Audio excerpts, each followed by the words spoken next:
Good afternoon, dear members of the New York Medical College community. It's been 4.5 weeks since we last gathered at a town hall meeting. And at that meeting, I said in part, we are following modified campus operations in accordance with the statements and executive orders issued by Governor Cuomo over the past week. Most of us are working remotely. Essential functions on campus are being performed. Our dental clinic and family medicine clinic and student health services are doing yeoman service. At that time, I went on to say, how long will this state of affairs last? I don't know. No one does. How long will we keep doing what we're doing? As long as necessary, and we are prepared to change and modify our conduct as changing circumstances warrant. It is striking to all of us how much has changed and how much has stayed the same over the past month. What has changed? Well, the education of our students is now totally online. Our 2020 commencement will be online. The School of Medicine offered early graduation to the majority of its fourth-year medical students, and just about half the class has chosen this path and are therefore immediately available to join the medical workforce in New York. Letters of admission to the new classes of students who will join us this summer and fall have and continue to go out. A new chair of internal medicine in the School of Medicine was recruited. The college budget for the next year is in preparation. In touch and campus-wide emails have kept you posted on what is going on, and I ask you to please keep reading them. These aspects of what has been going on in our academic life, however, really pale in comparison to the stark realities of the pandemic. Tens of thousands of Americans have died. Hundreds of thousands of Americans have been or are sick. Unemployment in this country has skyrocketed. The stock market has plummeted. Large swaths of the economy are at a near standstill. We are in with that realm of economic statistics, as I can assure you, as a former college economics major, when we will now discuss how many quarters of economic decline in the gross domestic product means we're in a recession versus a depression. Last time we had a town hall, I quoted Franklin D. Roosevelt's 1932 presidential inaugural address to you. He said, "This is preeminently the time to speak the truth, the whole truth, frankly and boldly, nor need we shrink from honestly facing conditions in our country today." I must, members of the New York Medical College community, therefore tell you to speak frankly and truthfully that the financial status of the college has been sorely tried over the past month.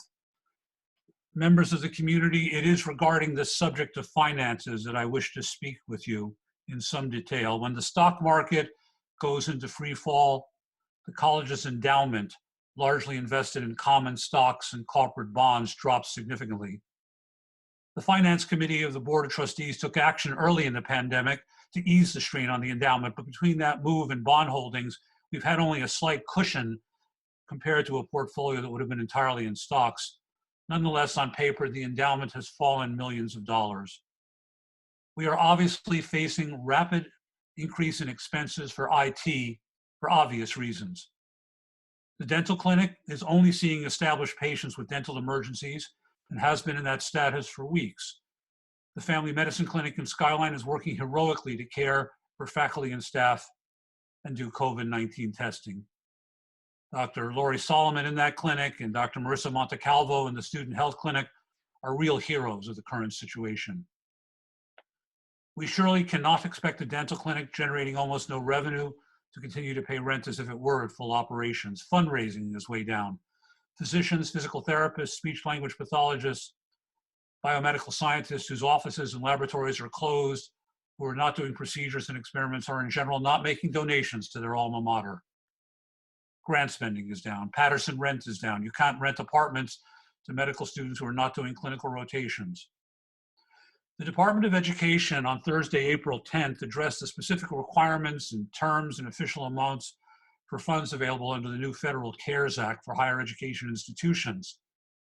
They decided they would roll out funds in two phases. First, emergency student grants, and second, institutional needs. But we all need to understand that the federal guidelines distribute money largely based on undergraduate enrollment.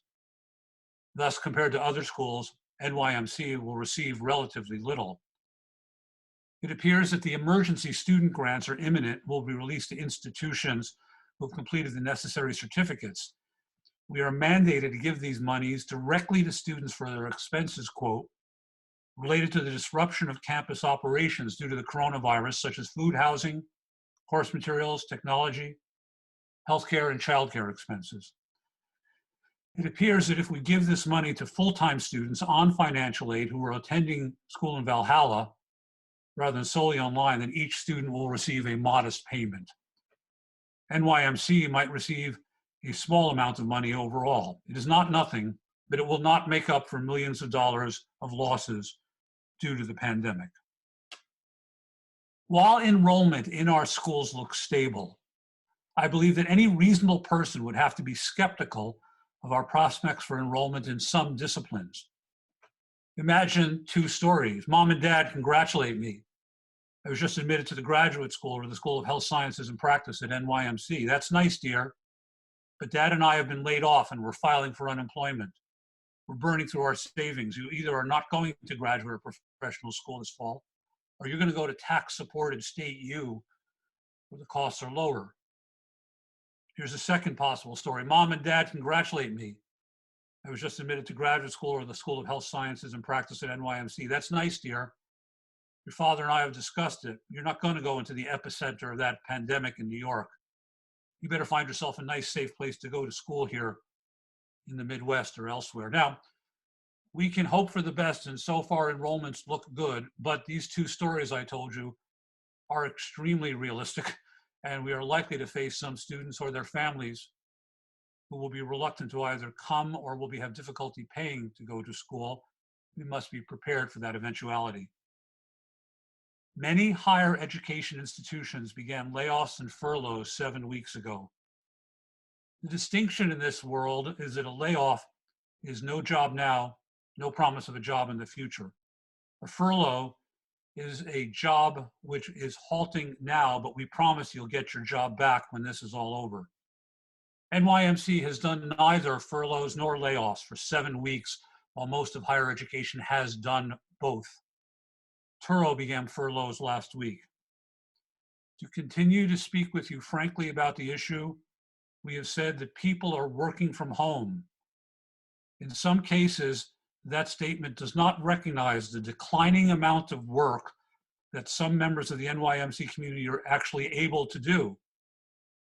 Paying people to pick up the routine trash daily when there is a declining amount of trash being generated, paying people to remove biological or chemical waste, which is not being generated because laboratories are on modified campus operations, paying guards or receptionists to be seated at desks in buildings which are locked, to which no one is coming, paying people to onboard students on clinical clerkships, which are not taking place, are all examples of the declining amount of work available to be done by some. For the long-term preservation of the college, we have to join the ranks of universities which began doing furloughs or layoffs 2 months ago. We have avoided doing this as long as possible. We will not do any layoffs at this time, but furloughs will be instituted for those whose work has declined. We all understand that between state and federal benefits, there are significant unemployment benefits in New York. I deeply regret having to do this. We cannot, however, jeopardize the long-term financial survival of the college. We have held off as long as possible. Those to be furloughed have already been notified. Notification of union employees will be done in consultation with the union representatives. What has stayed the same in all of this? What has stayed the same is that we are following modified campus operations in accordance with the statements and executive orders issued by Governor Cuomo. What has stayed the same is we still don't know how long this state of affairs will last. No one does. Indeed, we have all witnessed a parade of changing advice and advisories and wide differences in how elected officials and citizens have conducted themselves over the past month. This afternoon, as the last time we met, Dean Robert Adler will offer us his assessment of the current data regarding the pandemic and his informed views of what the future might hold.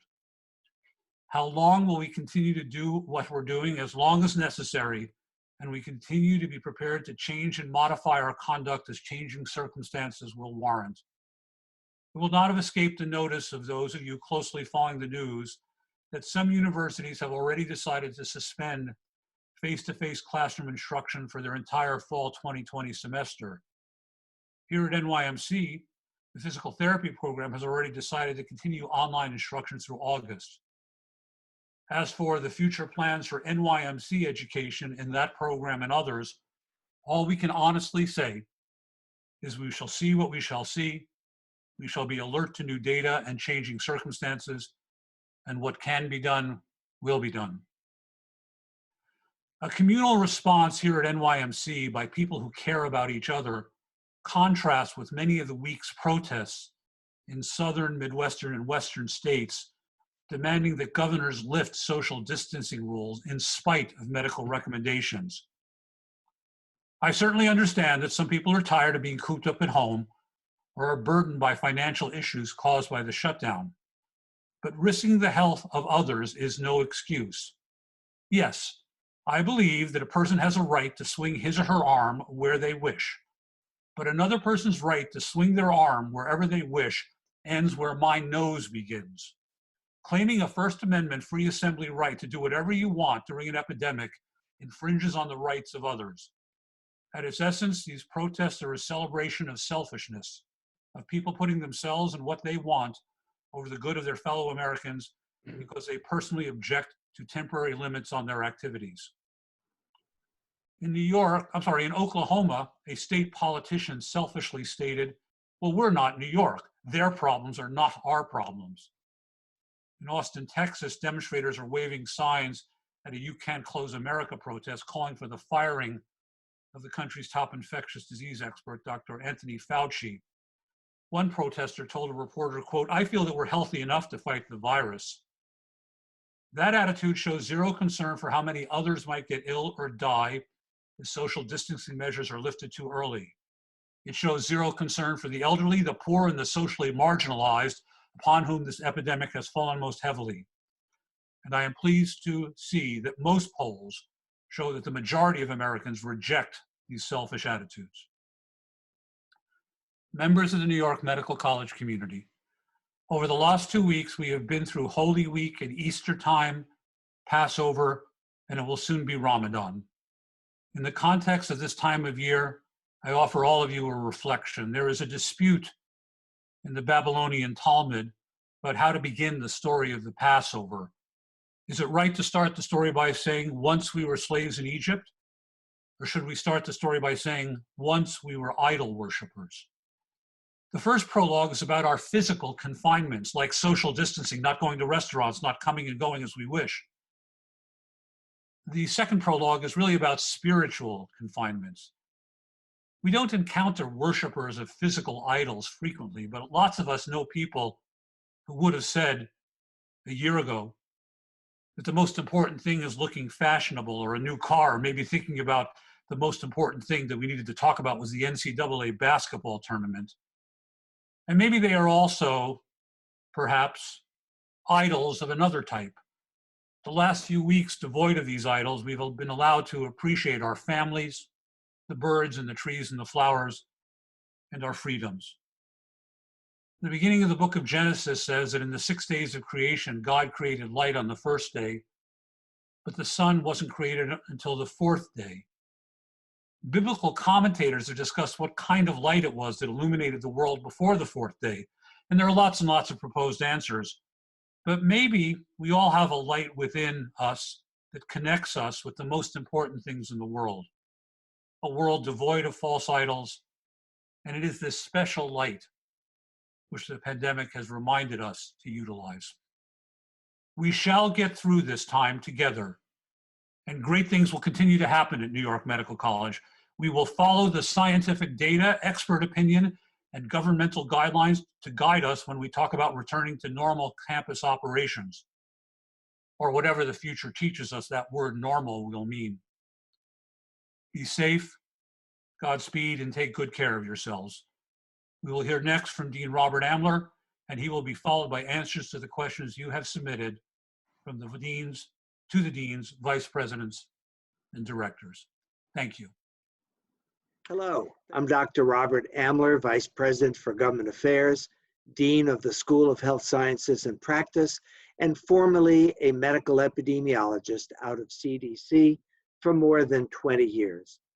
Let's face it, the pandemic has been raging in the United States, and especially in New York State, where nearly 1/3 of all the cases reported in the country are coming out of New York.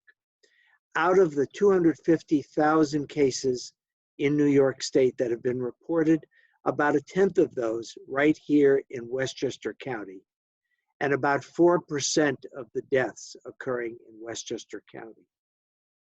We have seen some recent data now in the last week to 10 days that suggest that the most severe cases, those that are hospitalized, ICU admitted, or intubated, those new numbers have begun to decline on a daily basis, which gives us a suggestion that the epidemic here in New York has either peaked or at least the surge has abated somewhat.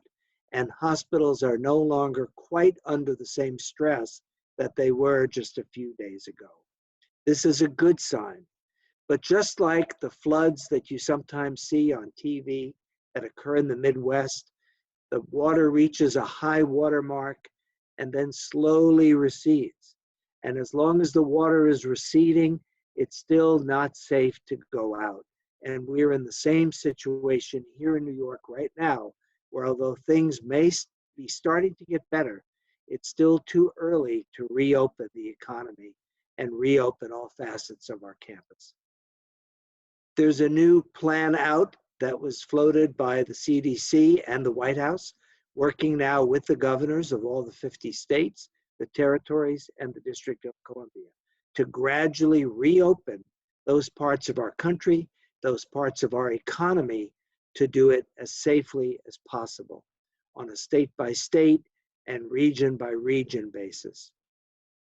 So what we're seeing now is a lot of people on TV with different points of view of how to reopen things, different points of view on different techniques of testing, and the suggestion, unfortunately, of a new wave of cases or a return of the floodwaters that could occur later this calendar year as we get into the flu season next fall. So where does that put us right now? We still should observe all of the things we're observing. There's every indication that the social distancing, the stay at home, the observation of careful hand washing and wearing of masks where appropriate have been effective in at least lessening the toll of this terrible virus. So for now, continue to be safe, be well, and we'll continue to monitor these developments and give you more updates as more data become available. Thank you. I'm Nicholas Janica, Vice President and Chief Legal Counsel for New York Medical College. I was asked, as we will be returning to work after the restrictions are lifted, hopefully in mid-May, it is important to raise the issue of PPE and testing for the faculty, students, and staff. Will the college provide proper protection to all the faculty, staff, and students to guarantee a safe environment for everyone when the school reopens? Thank you for your question. Governor Cuomo's New York State on Pause executive order limits business in the state to certain essential activity and currently runs until May 15th. This timeframe has been extended once already and may change again in the future. The governor shared that any reopening decisions will be made on a regional basis and will take place in phases. We cannot expect business as usual on May 16th. NYMC will comply with the reopening requirements and guidelines of public officials as they are issued. The college will operationalize public health guidance and directives as they are developed and as they change, while more is learned about this virus and knowledge is gleaned and good practices are developed by communities outside New York City who reopened business before us. Current New York State executive orders require everyone in the state to wear face coverings in public. And they also require employees to wear face coverings in workplaces when in direct contact with consumers or members of the public. The teams at New York Medical College developing plans for reopening are evaluating and incorporating procedures related to protective gear and social distancing practices. Acquisition of relevant supplies is being coordinated through the college purchasing process. Further details of reopening plans will be shared with the campus community in the future as we get closer to realistic and specific reopening dates. Thank you. Hello, my name is Adam Hammerman, and I am the Vice President and Chief Financial Officer of New York Medical College. I have been asked the following next question. The policy of the college is not to give faculty and staff administrative rights on their computers. With many people working from home, can this policy be reconsidered, at least temporarily, to allow faculty and staff to download necessary programs or updates? Thank you for your question. The policy quoted was put in place for multiple reasons. The most important reason is system security. While there are many safe programs to download, unfortunately, there are even more programs that can potentially harm individual computers or worse, harm the NYMC or Turo computer system and infrastructure. With that in mind, we are cognizant that there is a need for certain programs to be accessible, and therefore, the NYMC Information Technology Department is available to assist with such. In the event you or someone in your department needs access to a specific program or software, please send an email to the help desk at helpdesk@nymc.edu. They will be sure to answer you as soon as possible. If the addition requested is approved, they will work with you to load that program. While the IT department cannot grant administrative rights to non-IT staff, they will do all they can to be as responsive and helpful as possible. How this will be effectuated will be determined on a case-by-case basis. It may require a remote session initiated by the IT department or a change in individual access. If, on the other hand, this program is not approved, they will be sure to explain why, and if possible, offer approved alternatives.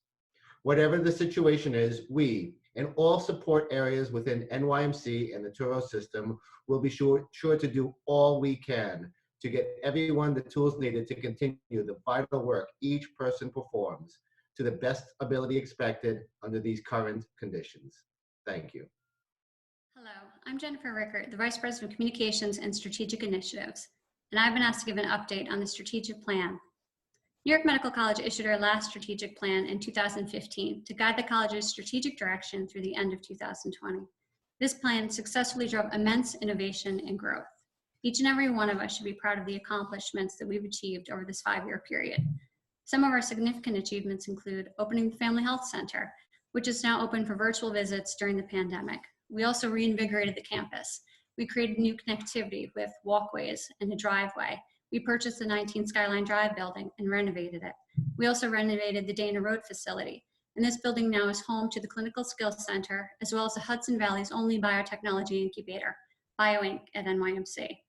We also created new study space for our students by renovating the Health Sciences Library. We also renovated the space out in front of the library so that now students can congregate there as well. And we also opened a Starbucks. We signed a long-term academic affiliation agreement with Westchester Medical Center. And in 2016, we opened the Toro College of Dental Medicine at New York Medical College, the first new dental school in New York State in over 50 years. And this year, they'll graduate their first class. In 2018, we opened a state-of-the-art oral healthcare facility, Toro Dental Health. We also brought in new leadership. We have 2 new deans, new vice presidents, new academic researchers, as well as new faculty chairs.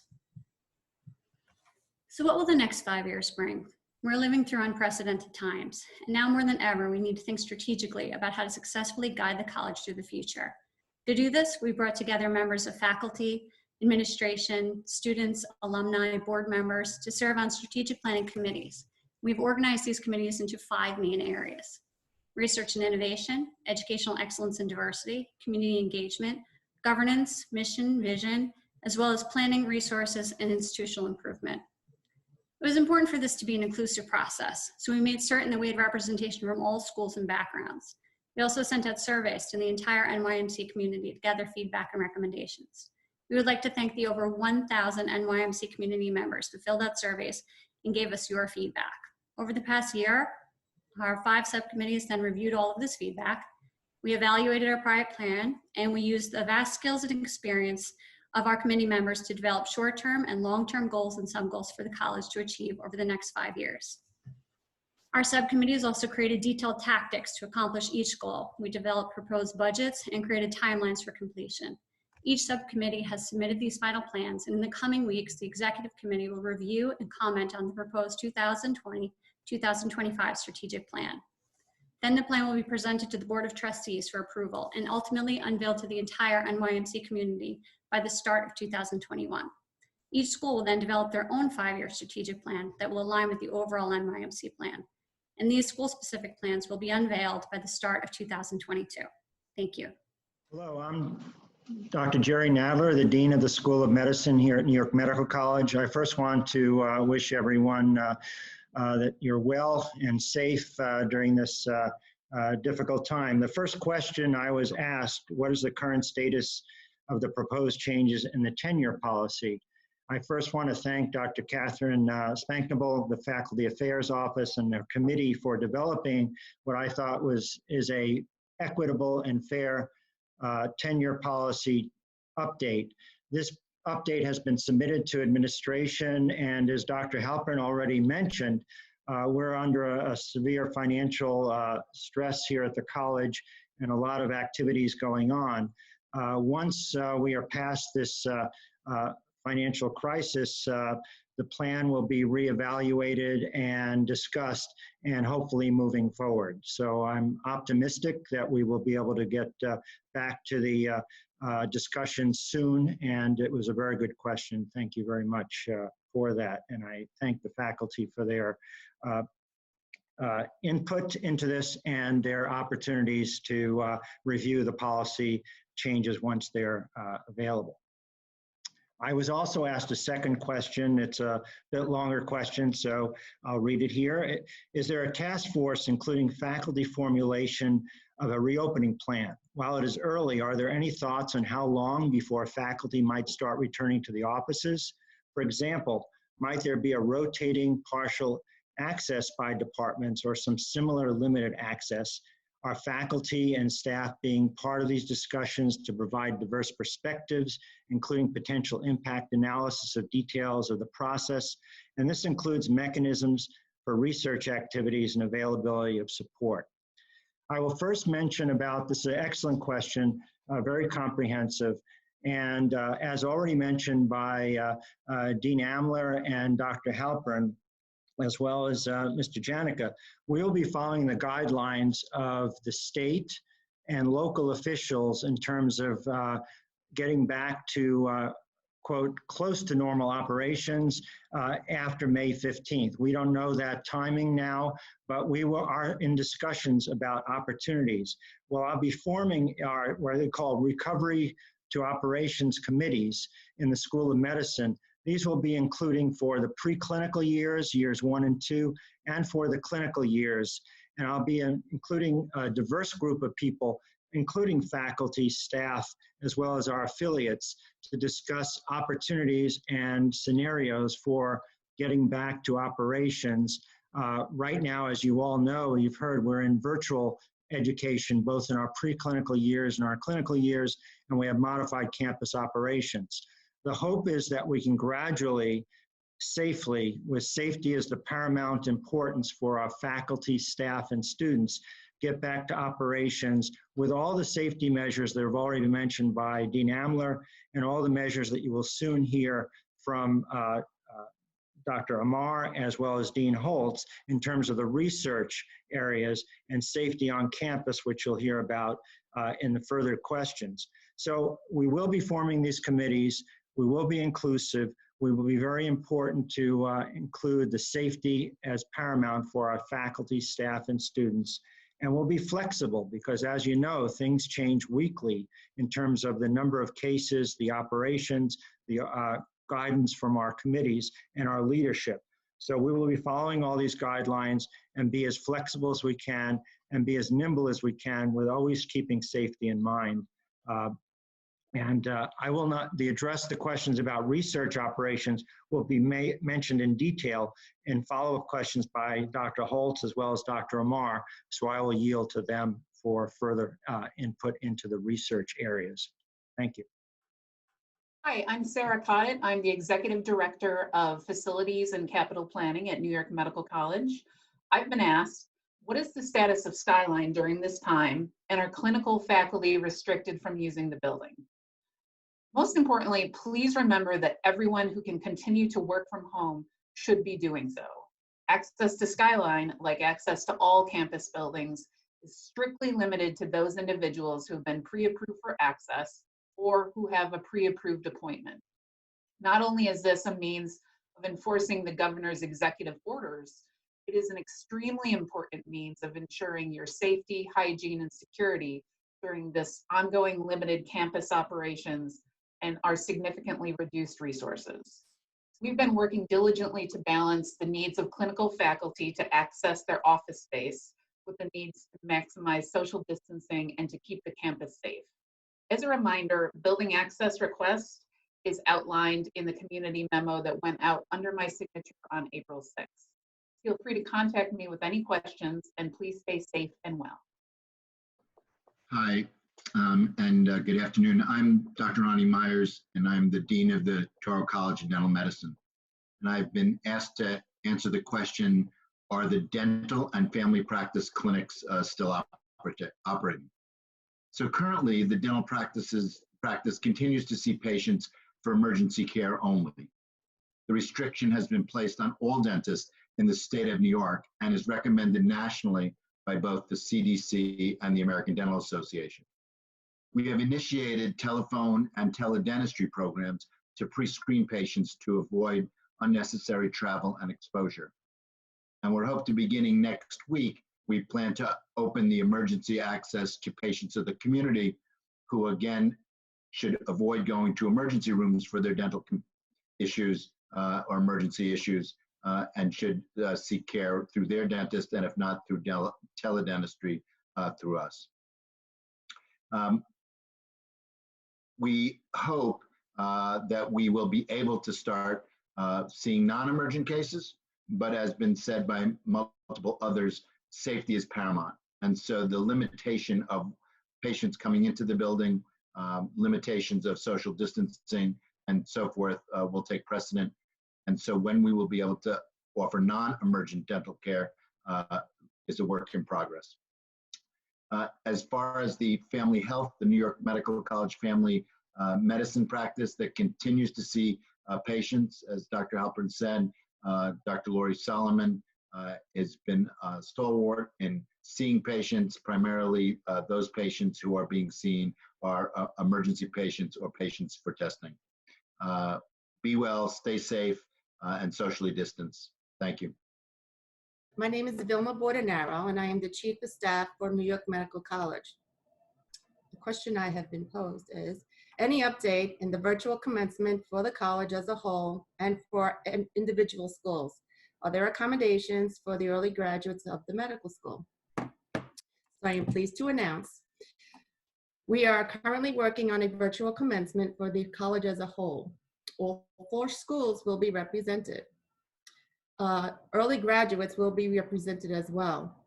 You can anticipate to see a full program along with video sent in by special guests from the tri-state area. So stay tuned for additional communication as to when the video will be launched. Thank you. Hello, my name is Marina Holtz, and I'm the Dean of the Graduate School of Basic Medical Sciences at New York Medical College. Many of you wanted to know whether students, faculty, and staff will be tested for COVID-19 or antibodies before being allowed to physically return to the Basic Sciences building.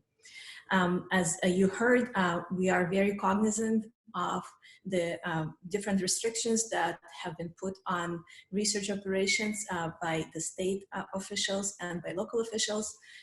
We have formed a task force, and you will hear more about it from Dr. Amar to evaluate the options for resuming research operations. Testing is, as you know, and not being uniformly done. As Dean Adler said, there is a patchwork of recommendations and there's no uniform policy for testing. So we are exploring the possibility of increasing testing for employees and students, but as you know, there are many different possibilities and relevant technical, legal, and ethical issues to discuss.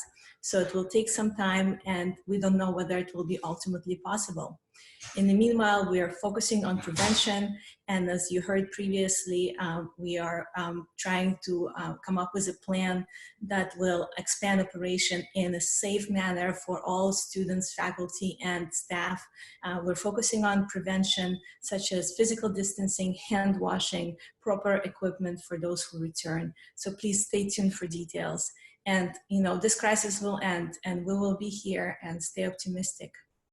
Good afternoon. I'm Salman Ahmad, Vice President for Biomedical Research, and I've been asked to provide update as to the policies and the consideration that the college is going to take for the reopening of the research enterprise at New York Medical College. First and foremost, consideration for reopening will be guided by orders from the governors, county guidelines, as well as the guidelines that I'm going to be trying to elaborate to you, provided by the college.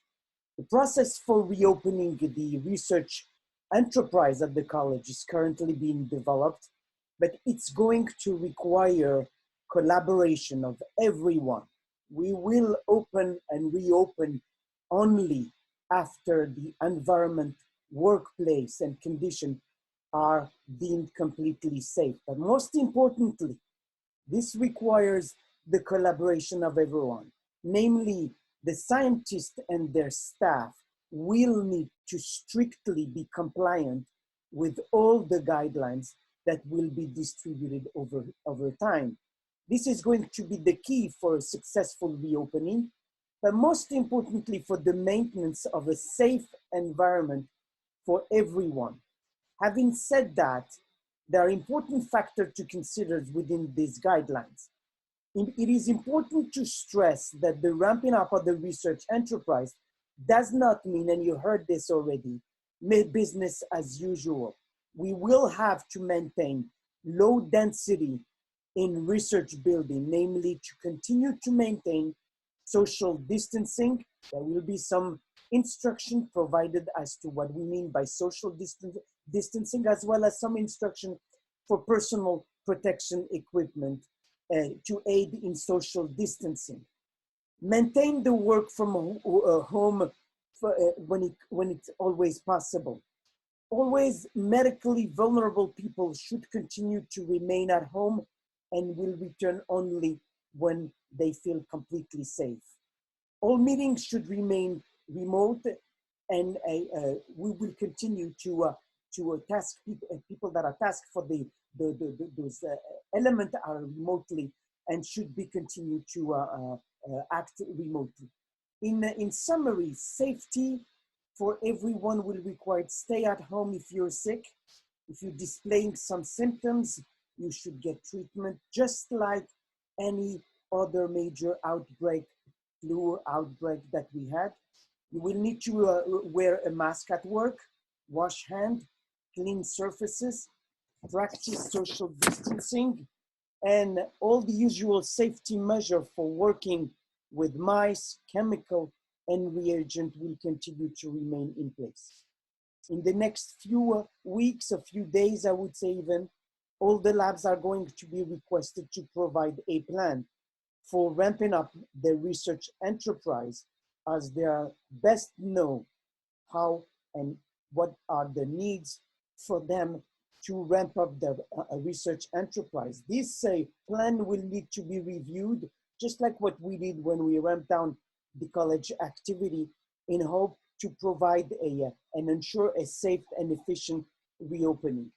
I wanted to thank in advance all the members of the task force that are going to participate in developing those guidelines in the hopes of making the environment safer and allowing everybody to come back to work in an efficient manner. We know that every PI is very eager to come back to work. We understand this, but this has to be very much within the guidelines of safety. Wishing you all well to remain safe and healthy. Thank you. Thank you for joining us for this virtual town hall meeting. We have now answered all of the questions which were posed to us in writing. We wish you all a good afternoon. Take good care of yourselves, stay safe, and we will keep the lines of communication open. Good afternoon, everyone.